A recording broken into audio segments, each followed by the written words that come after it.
Okay, so for the third step of the standing toe touch progression, this is the final step, and basically you're just going to put the first two things together in one motion. So now we're focusing on the hip hinge first, but we're also focusing on actually getting the hands and the fingers to the toes.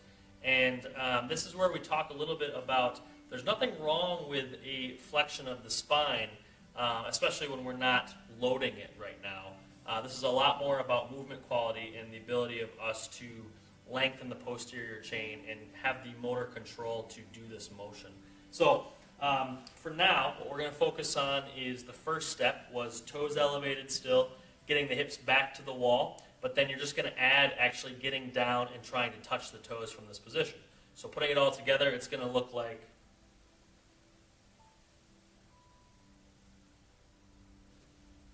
something like that. Okay? Again, knees can be soft.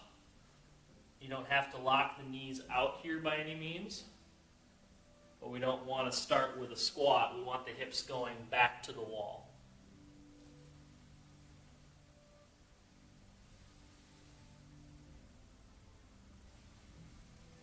Okay. Now, of course, we're going to pre-test, post-test after this intervention. If you're doing this on your own and you're having any sort of discomfort in the lower back, pinching in the hips, really straining and pain in the hamstrings or in the glutes, then certainly consult your practitioner, consult your physical therapist. And if that happens to be me, fantastic.